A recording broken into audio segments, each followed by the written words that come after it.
Joël Lilion, bonjour. Vous êtes ici pour nous présenter votre dernier ouvrage, L'altère de mon ego. Le sous-titre est important, Empathie, mimétisme et éducation, paru aux éditions L'Harmattan. Alors voilà, ma partie est faite, cette brève présentation est terminée. Maintenant, c'est à vous. Merci. Pourquoi l'empathie? J'ai enseigné pendant 40 ans, maintenant je suis à la retraite, mais je n'ai pas enseigné à partir de l'empathie a priori. D'ailleurs, il y a 40 ans et plus, on n'en parlait pas. C'est un terme qui est un peu nouveau. Par contre, le mot est nouveau, mais la chose est très très ancienne. L'empathie, en fait, a toujours existé. Moi, je ne suis pas parti sur l'idée de l'empathie. Au départ, j'avais axé ma pédagogie sur le mimétisme, en étant très très influencé par René Girard. J'y reviendrai dans une minute. Mais le mimétisme et l'empathie, c'est très très proche. Ce qui a été le déclencheur, je pense, de la vogue de l'empathie, c'est une découverte très importante dans les années 90, même en 1996, par une équipe de scientifiques italiens. Cette découverte concerne les neurones miroirs. Et on s'est aperçu que dans le cerveau, nous avons des neurones qui reproduisent exactement ce que nous voyons et qui nous influencent. C'est-à-dire, c'est la définition même de l'empathie. L'empathie, c'est l'autre en moi, l'altère de mon ego. C'est l'image de l'autre en moi.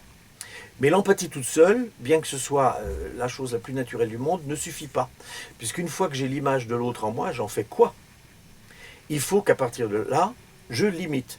Bon, l'empathie est une forme d'imitation immédiate. Les bébés qui viennent de naître imitent déjà le peu qu'ils voient, ils imitent. L'être humain est une espèce de spécialiste de l'empathie. On le trouve même chez les animaux supérieurs, mais chez l'humain, c'est absolument fou. Et à quoi lui sert l'imitation? Tout simplement à apprendre. Alors, il y a deux bonnes façons d'apprendre.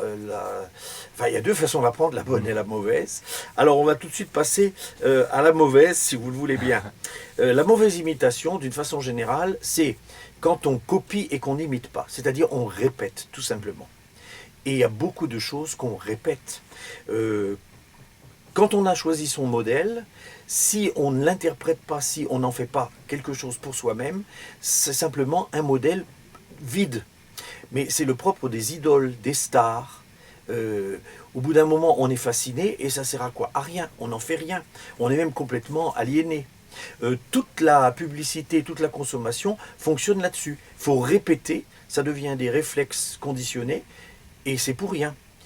Ça peut aller encore plus loin, l'empathie négative. On peut suivre des gourous, des tyrans carrément. Hitler lui-même était extrêmement empathique. Il déclenchait l'empathie dans des meetings délirants, la nuit, sous les torches, etc. Donc l'empathie, c'est extrêmement grave d'une certaine façon. Et l'empathie qui ne réussit pas, c'est l'empathie qui est la simple copie. Voilà. Ça aliène le cerveau, on est décervelé d'une certaine façon, et puis c'est tout.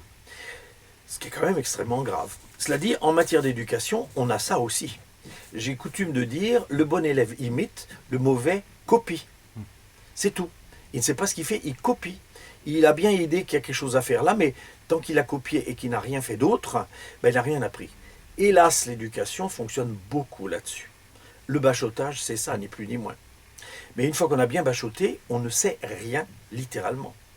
Alors il y a quand même une bonne imitation, ce que René Girard appelle la bonne mimésis. Alors qu'est-ce que c'est que la bonne imitation?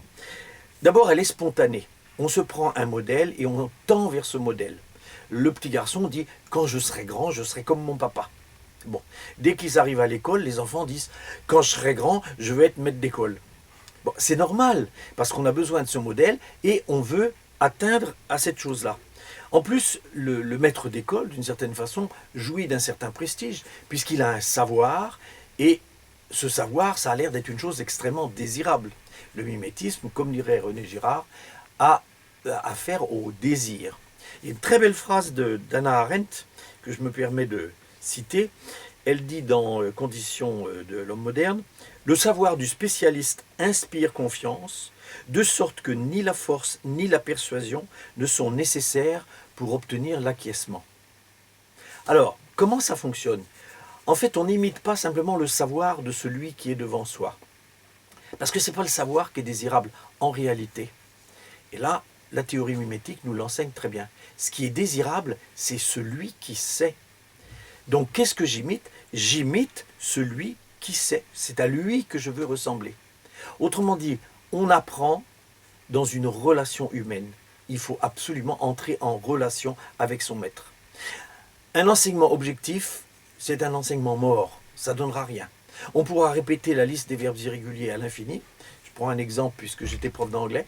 Et puis une fois qu'on aura répété la liste des verbes irréguliers à l'infini, on ne saura toujours rien, on ne pourra rien exprimer. Donc il faut partir du modèle. C'est comme une œuvre artistique.